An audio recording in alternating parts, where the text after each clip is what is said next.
Colstrip is a town built on coal. I mean, you've got 2,300 people in this town who eat, sleep, breathe Montana coal.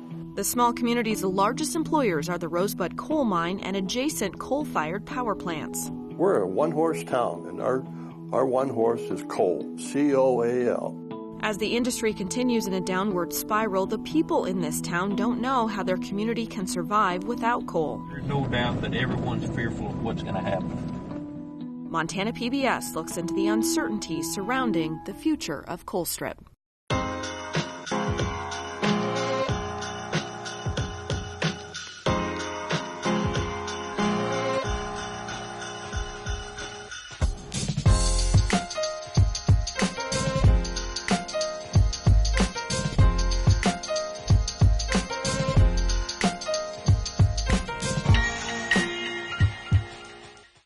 This program is made possible by the Greater Montana Foundation, encouraging communication on issues, trends, and values of importance to Montanans. It's a really safe town. It's a great town. And it's nice to be able to see little kids riding their bicycles around. Nobody bothers them. And you can leave your bicycle in the yard. Nobody's going to steal it. Everybody just feels like your neighbor. Population 2,300. It's still a lot of people to me, but it's just got this happy, safe feel. The small town of Colstrip in southeastern Montana is an idyllic community with lake views, dozens of parks, trails, and first-rate schools. It's also home to the second largest coal-fired power facility west of the Mississippi River, which is fed by a neighboring 25,000-acre open-pit mine. It's a town where coal is king. Roughly 1 in 3 people work at either the mine or the power plants. How long have you been operating the dragline, sir? 18, 19 years. Yeah, I guess I'm kind of a dying generation, the way things look. I'm a second-generation coal miner. The way things look, there ain't going to be too many more of them. Coal is our past, and coal really needs to be our future. But that future is fraught with uncertainty as the coal industry continues to get pummeled from all sides. Reality is right now market pressures are pretty severe on Colstrip. We were seeing record low prices for natural gas. We see a lot of pressure from our customers to try and move towards a cleaner portfolio for the energy that we supply. In addition, there's a great amount of regulatory uncertainty around Colstrip going forward. Those factors have led to a troubling decline in the coal industry and left the people in Colstrip hanging in the balance. I'm scared of my husband losing his job. I'm scared of having to leave the place I grew up. I'm scared that I won't get to raise children in the place I grew up in. You know, I can't imagine the conversation around the dinner table, you know, what are we going to do? I mean, you're hung in a mortgage, you owe a couple $100,000, and all of a sudden you don't think your house is worth anything. Having to leave, that's my absolute biggest fear. For me, that means, you know, having to walk away from my house that I've only been paying on for a year, you know, and having to leave my family. And this is my career. This is what I was destined to do, all of this. And so for me, that's not in the game plan. That will be the very last bridge that you dragged me over. I won't go walking. It'll be kicking and screaming over that bridge. Nearly everyone in Colstrip has an opinion of why things are bad. Most blame President Obama, the EPA, and a war on coal. Prove to me that these plants create global warming. Prove to me that these plants, prove to me anything. Prove it. They can't prove anything. Federal carbon regulations are a concern, but this small town is facing a more imminent threat from utility companies and lawmakers to the west. To better understand that, let's first go over the complex issue of who owns Colstrip's 4 power plants. There are 6 owners, none of which are headquartered in Montana. Puget Sound Energy, based in Bellevue, Washington, and Talon Energy out of Pennsylvania each own 50% of Units 1 and 2 and smaller shares of Units 3 and 4. Talon is also the operator of all 4 plants. The other 3 owners are out of Washington and Oregon. The final partner is Northwestern Energy, which is headquartered in South Dakota. The bulk of the power produced in Colstrip is sent to over 1.5 million customers in Oregon and Washington state. But those consumers no longer want to buy what Colstrip's selling. Back in this country, Oregon is set to become the first state to eliminate coal from its energy supply by law. A few weeks after that, Washington's governor signed a bill into law that allows Puget Sound Energy to start putting money aside to pay for the future shutdown and cleanup of Colstrip's power plants. Before signing, Governor Jay Inslee vetoed a section of the legislation that said PSC couldn't use the money before 2022, meaning the utility could be out of Colstrip even sooner than expected. Let's smile for a second. But I think he just wanted to say, look, I can do this too, because there was absolutely no reason, no reasonable reason for him to do that other than just to be a jerk. You know, if you're a student of Montana history, this is typical. The more things change, the more they remain the same. Some outside interest has always dictated to Montana what its future is. Dwayne Ankney worked for 34 years as a coal miner and helped build the mine's massive drag lines. I want them to bury me out there in a coal pit. Now 70 years old, he's spending his retirement in politics. You couldn't ask for anybody to work any harder. He's devoted his golden years to fighting this battle. Dwayne himself personally. He's just an old coal miner with a lot of passion. For months, Ankney led the charge to stop Washington state lawmakers from passing that bill aimed at shutting down Units 1 and 2 in Colstrip. But his pleas fell on deaf ears. Senate Bill 6248 is declared passed. They said no layoffs. There would be no layoffs in Colstrip. As it became closer, when we went out to testify in January, we heard the same thing. Well, it might pass, but we don't think so. But there's going to be protection in there. Montana, the people of Colstrip's going to be taken care of. None of that. Not one thing was true. There was one senator out there. He never wavered on his support for Montana or the people in Colstrip. But the rest of them ran like a bunch of rats off a sinking ship. For me, the answer is yes on the bill before us. Ankney and others are frustrated that West Coast customers who've benefited from low-cost electricity for decades are turning their backs on Colstrip. We've never failed to put that power in a line and send it to you. And now, as a good neighbor, you say, don't call us, we'll call you. We're going to shut it down. We're going to walk away from you. Is that how good neighbors take care of neighbors? We have always valued our relationships in Colstrip. I've worked there for 7.5 years. I have 2 kids that graduated from Colstrip High School.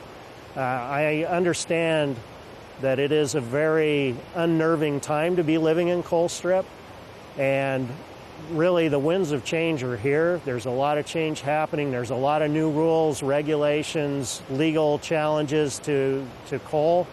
As far as the responsibilities that we have funded a great many things in the town of Colstrip, and we look forward to continuing to be in Colstrip after the closure of 1 and 2. Best thing I can say is the people in Colstrip are very industrious, hardworking people, and we've got to work towards a future that can help ease a transition in Colstrip. But those hardworking folks in Colstrip aren't ready to talk about transitioning away from coal. Rather, they want answers on how to save it. What we do in Colstrip, making electrons out of coal, is labor intensive. It takes a lot of people to do that. That puts food on a lot of tables. That puts shoes on a lot of babies. That's good. No jobs is bad. I mean, you've got 2,300 people in this town who eat, sleep, breathe Montana coal.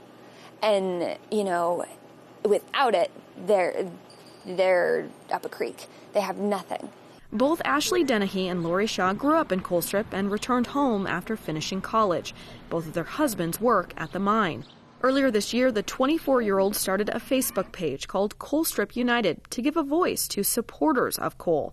And their social media experiment has become a sort of grassroots movement.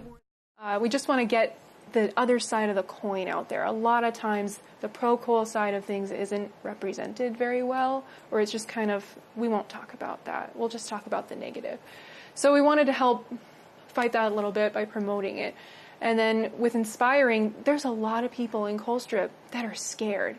We're getting wore out, wondering what the future is going to be. What is the future going to be? We have to ask somebody else because we don't seem to have any control or any say-so in it whatsoever.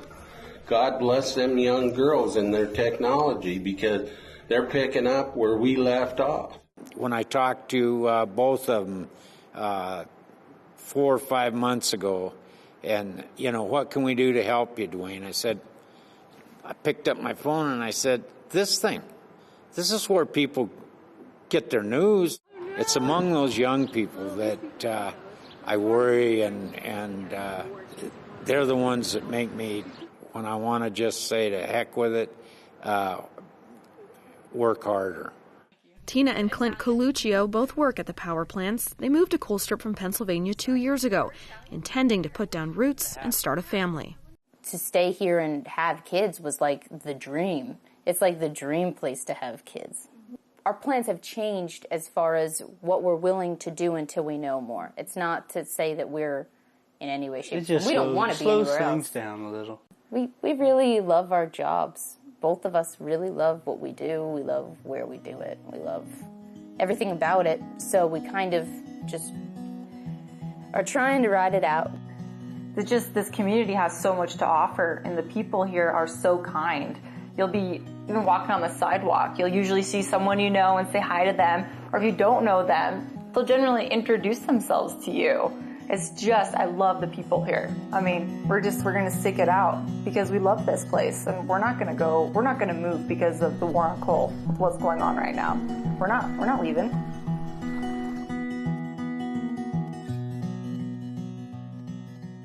There's no question the people in Colstrip are very protective of their tight-knit community. They're also pretty united in blaming environmentalists and a war on coal for the problems plaguing the coal industry. Now, while concerns over climate change have played a part, the fact remains that the coal industry was on shaky ground even before federal regulations kicked in. Markets have been responsible for a significant amount of the decline in coal demand, both domestically and abroad. As a commodity, coal's value is subject to basic supply and demand principles, and that value has been plummeting due to a global oversupply and competition from cheap natural gas. What we've seen is a big change in international markets, where the price of exports, particularly to Asia, has declined significantly in recent years, which has led to less production at some mines and cutbacks in labor. But also domestically, we've seen a big shift in the price of natural gas. Ankney argues that the market is being manipulated by constant litigation from environmental groups like the Sierra Club. They're creating a market. I mean, I don't care whether it's the World Bank, who it is, they're putting so much pressure on different financial institutions and companies that they're creating this low market for coal. Certainly the Sierra Club has a very aggressive campaign to try to shut down coal-fired power plants, and they have a very good reason for doing so. They're worried about climate change and the impacts on the economy and on different groups of people. That war on coal, I think, is limited, and I don't believe it is actually having an effect, at least to date, on what's happened in Montana and what is likely to be happening in Colstrip. I think there's something incredibly old-fashioned and retro to talk about environmental regulation as a war on somebody. The people in Montana and the West who talk about a war on coal forget why the Powder River Basin went from providing almost no coal in the early 1970s to providing 40% of the coal for the nation. Coal production soared in Montana and Wyoming in the late 80s thanks to air quality requirements to reduce sulfur pollution from coal-fired power plants that caused acid rain. Those regulations shifted demand away from high-sulfur Appalachian coal and created a booming market for low-sulfur coal out west. So we shouldn't forget how we ended up being lucky in the past as a result of the regulation of emissions. That's what made a market for our low-sulfur coal. Now it's concerns over climate change and greenhouse gas emissions. I think in 20 years or 30 years, we'll look back over the battle over whether we should regulate carbon emissions and the talk about a war on coal. We're going to look back at and say, what took us so long? I mean, it was a good idea. It wasn't a political war on anyone. It was an attempt to clean up the air and make the planet safer. We do believe that, you need to take care of your environment. We're just not radical about it. Is there a future for Colstrip without coal? They call it Colstrip, I don't know. My imagination ain't that big today. Well, it's our only future. Coal, we're totally connected to coal. I mean, we're a one-horse town, and our one horse is coal, C-O-A-L. Historically, the majority of America's electricity has come from coal. But now several major coal companies have gone bankrupt, thousands of workers have been laid off, production is at a 30-year low, and for the first time ever, more of our power is coming from natural gas than coal. The writing is on the wall. But a lot of the rhetoric regarding Colstrip's future is that a closure of the power plants would deal a major blow to Montana's economy. A downsizing of the coal industry would affect every corner of our state. But that actually depends on who you ask. Supporters of coal cite a study by the University of Montana's Bureau of Business and Economic Research that looked at the implications of the EPA's Clean Power Plan in Montana. Now, that report says in order to achieve a 47% reduction in emissions, all 4 power plants in Colstrip would have to shut down. It assumes the coal mine would then also close and speculates the transmission lines from Colstrip would be torn out. And as a result, there'd be a loss of over 7,000 jobs statewide. I think it's an educational study that is relevant, not necessarily predictive of outcomes for the state of Montana. The report was paid for by Northwestern Energy, and critics say it produced a doomsday scenario that's very unlikely. The BBER study isn't worth the paper it's written on. It's just silly. I mean, it's just a silly analysis that we're going to tear out the transmission system. Who's talked about that? Northwestern doesn't actually advocate that. Nobody's advocating tearing down all 4 units of Colstrip by 2022. That's absurd. It doesn't describe a decline in the Montana economy. It describes a slight slowdown in the rate of growth of the Montana economy. So they have a graph in there, et cetera, showing the economy tanking. Their numbers don't show that at all. Just they're taking the slower growth, what we would have had, and they're treating it as a loss. It's not a loss. It's just slightly slower growth. Headwaters Economics in Bozeman did a more recent study on just how vital the coal industry is to the state and came up with a much different outcome. We were really interested to see how it played in Montana's economy. It was not as important as we expected to find it from a statewide perspective, but much more important in the places that it is being mined and being burned than we anticipated. Any potential losses coming out of the mining industry will be easily replaced by growth in other sectors. So those aren't actual real job losses. Colstrip will suffer, but the rest of the state, we think, will be largely immune. There's no doubt that everyone's fearful of what's going to happen. What gives them the right to do this? If we put 1/10 of the money, 1/10 of the effort into the coal that we put into fighting it, we wouldn't even be talking right now. We wouldn't even be talking now. What is this town without the coal mine? Nothing. The power plant? There is no town. Ghost town. Ghost town. This town here, the abandoned. If you look out that street, them houses there, and them units there, with the exception, I think, of the church, was all that was in Colstrip here when they were mining coal for the trains. And that is it. And that's what basically you'd have left. Well, you wouldn't even have that left because we don't need coal for trains anymore. The coal industry's decline is already impacting the railroad, with workers across the country and in Montana being furloughed due to fewer coal shipments. Senator Ankeny knows that Colstrip's power plants will eventually need to be shut down. He just wants more time to plan for it. We're not looking at it forever. If we think that if we could keep 1 and 2 running for 8 to 10 years with a definite decommissioning date out there at that time, by then we would be able to have, whether it be a clean coal plant or something that we would be able to transition to. Let's keep going with the technology is there to build clean coal-fired plants. It employs a lot of people and funds a lot of schools, funds a lot of government activities. There is no downside to burning coal. But Ankeny's rose-colored view of the coal industry ignores the reality that burning coal releases harmful pollutants into the air. He and others will tell you Colstrip's power plants are some of the cleanest. However, according to the EPA, the plants pump out over 14 million tons of greenhouse gases into the air each year. Developing clean coal technology to reduce those emissions has become a holy grail for the industry, but so far it's proven to be unsuccessful and costly. It's a unicorn. It is an idea that people love to trot out. They love to imagine it working. The whole idea of carbon capture and sequestration has fallen flat on its face, and we've spent billions of dollars in this country trying to make it work. The bottom line is, it's about opportunity costs. How much money do we want to spend trying to make coal somewhat cleaner, not all the way clean, but somewhat cleaner, just in relation to greenhouse gases?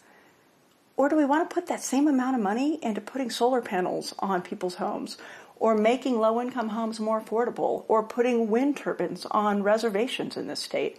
If there is a war on coal, those on the front lines in Colstrip are facing a growing army on the other side. Wind turbine technician is now the fastest growing job in the U.S., and there are more Americans working in the wind energy industry than the coal industry. Additionally, the U.S. solar industry already employs nearly 3 times the number of people as the coal industry. I feel terrible for them. I do. It's happened all over this country. We have more coal units now across this country that are closed or slated for closure than are operating or intend to keep operating. So that number just shifted in the last year. It's not just Colstrip. They have put in a lot of time and hours. They have built a really lovely little community in a beautiful location that they love. And our goal should be, how do we help those people stay there? How do we help make that or maintain a vibrant community in Colstrip and other coal communities? While people outside of Colstrip want to talk about what's next for the small town, Ankeny and others who live here are still fighting to preserve the only way of life many of them have ever known. My energies right now is to try to keep that open and keep people working. Best case scenario would be that, that Washington gets their way here and they're able to remove themselves, and we have somebody else that comes in and picks up where they've left off. And, we continue to function as a viable community. That's the best case. That's what we're looking for. There's a growing list of people that are interested in 1 and 2. I wouldn't say people, but entities and companies and groups, and they all value or recognize the value of the low cost and reliable coal energy that could come out of there for another 8 to 10 years. But it's still unclear who remains on that list. Northwestern Energy is out, telling the governor it will not be taking on a bigger stake in the power plants. In addition, Talon Energy is actively trying to unload its investment in Colstrip.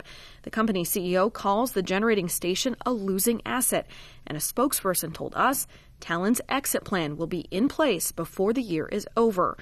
And there's now no doubt that after 40 years in Colstrip, Puget Sound Energy is done with Montana's coal-fired power. I think our role going forward is there is a significant amount of decommissioning and remediation work that has to continue at 1 and 2. So while the major owners of Colstrip's power plants have accepted that coal is a losing investment, most here remain in denial. And the community is determined to keep fighting, even with tough times ahead. They don't expect me to perform miracles.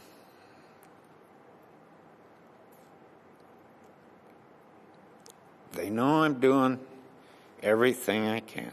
It's been a good life for me. Really good life. I've raised 5 kids.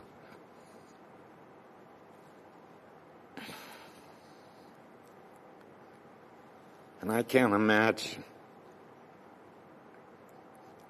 how tough it's on them young families.